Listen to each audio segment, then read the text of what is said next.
Hello, I am doctor Madhavi वैश्य। आइए आज हम बात करते हैं कि विटिलिगो के पेशेंट्स को किस तरह का डाइट प्लान करना चाहिए अपने पूरे दिन में। डाइट एक बहुत ज़्यादा इम्पॉर्टेंट रोल प्ले करती है किसी भी पेशेंट्स के लिए। किसी भी बीमारी के लिए डाइट प्लान बहुत ज़्यादा इम्पॉर्टेंट होता है। अगर हम अपनी डाइट सही तरीके से लेते हैं और सही अमाउंट में लेते हैं, सही टाइम पे लेते हैं, तो हमारा जो ट्रीटमेंट होता है, हमारा जो क्योर होता है बीमारी का, वो बहुत आसान हो जाता है, बहुत जल्दी पूरा होता है। आइए अब हम बात करते हैं कि ऐसे क्या क्या चीज़ें हैं जो हमें अपने डाइट में इंक्लूड करना चाहिए और क्या क्या चीज़ें अवॉइड करना चाहिए। सबसे पहले मैं मॉर्निंग से स्टार्ट करूं तो आप जैसे ही उठने के आधे घंटे के अंदर अंदर आपको 1 ग्लास गर्म पानी पीना चाहिए। उसमें आप flax seeds, chia seeds use कर सकते हैं, सिनेमन यूज़ कर सकते हैं, लौंग यूज़ कर सकते हैं, जीरा वाटर भी पी सकते हैं। फिर अब मैं बात करती हूँ ब्रेकफास्ट की। ब्रेकफास्ट में आप सूजी का चिल्ला, मूंग दाल का चिल्ला, चने का चिल्ला या उपमा, पोहा, दलिया, ओट्स विद वेजीज, ये सारी चीज़ें खा सकते हैं। फिर अब मैं बात करती हूँ मिड मॉर्निंग स्नैक्स की। तो उसमें 1 बाउल फल आपको ज़रूर लेना चाहिए।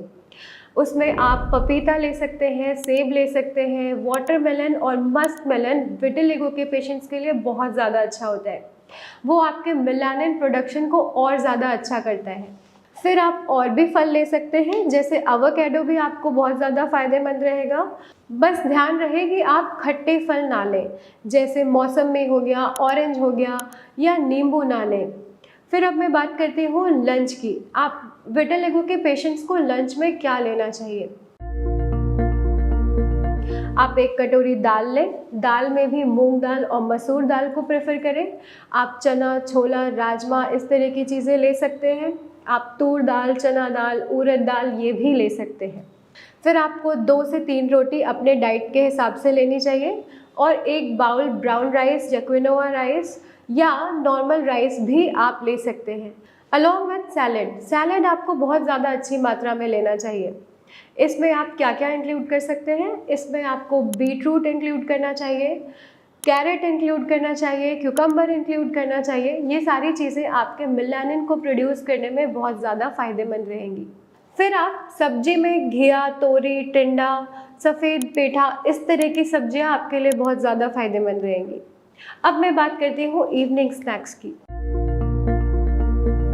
इवनिंग टाइम में आप ग्रीन टी ले सकते हैं, कोकोनट वाटर ले सकते हैं और 1 बोल मखाना ले सकते हैं। मखाने में बहुत सारे ऐसे न्यूट्रिएंट्स होते हैं जो आपके स्किन में मेलानिन प्रोडक्शन में हेल्प करेंगे। फिर अब हम बात करते हैं डिनर की। डिनर के लिए सबसे ज़्यादा इम्पॉर्टेंट ये ध्यान रखना है कि आपका डिनर लाइट होना चाहिए और आप जल्दी से जल्दी कर लें तो ज़्यादा अच्छा रहेगा। अब मैं बात करती हूँ कि डिनर में आपको क्या क्या लेना चाहिए। अगेन आप एक फुल मील लें जिससे आपका पेट भर जाए। उसमें आप दाल इंक्लूड करेंगे। रात के टाइम में मूंग दाल और मसूर दाल आपके लिए ज़्यादा फ़ायदेमंद रहेगी क्योंकि ये दोनों ही थोड़ी हल्की दालें होती हैं और पेट में आराम देती हैं। इसके साथ आप 2 या 3 रोटी लें अपनी खुराक के हिसाब से। 1 कटोरी चावल लें। आप ब्राउन राइस भी ले सकते हैं, क्विनोआ भी ले सकते हैं और सब्जी 1 कटोरी लें जिसमें घिया, तोरी, टिंडा, सफ़ेद पेठा, इस तरह की सब्जियां ज़रूर डालें। फिर आपको सैलेड लेना है भरपूर मात्रा में जिसमें आप कुकम्बर, कैरेट और बीटरूट ये तीनों ज़रूर लें। इससे आपको मेलानिन प्रोडक्शन में बहुत ज़्यादा हेल्प मिलेगी। आपके दांत बहुत ज़्यादा आसानी से और तेज़ी से भरने लगेंगे। आई होप ये इन्फॉर्मेशन आपके लिए बहुत ज़्यादा यूज़फुल रही होगी। आप इस चीज़ को फॉलो करें और अपने एक्सपीरियंस हमसे ज़रूर शेयर करें। ये जो भी डाइट प्लान्स होते हैं वो हमारे ट्रीटमेंट में एक बहुत ज़्यादा इम्पॉर्टेंट रोल प्ले करते हैं। अगर आप अच्छी डाइट लेते हैं, सही टाइम पे लेते हैं और सही अमाउंट में लेते हैं तो ये आपके ट्रीटमेंट को बहुत फास्ट कर देती है और बहुत इफेक्टिव बना देती है। अब हम बात करते हैं कि आपको कौन कौन सी चीज़ें अवॉइड करनी चाहिए। तो ऐसी सारी चीज़ें जो आपके शरीर में इन्फ्लेमेशन कॉज करें उनको बंद करना चाहिए, जैसे बहुत ज़्यादा fast food, oily food, spicy food, ये सब बंद करें। अल्कोहल, स्मोकिंग, ये भी बंद करें। कोई भी सॉफ्ट ड्रिंक्स ना लें, वो इन्फ्लेमेशन कॉज करती है शरीर में और आपके इन सिम्टम्स को और ज़्यादा बढ़ाएगी। फिर मैं बात करती हूँ कि कौन कौन से फल नहीं लेने चाहिए।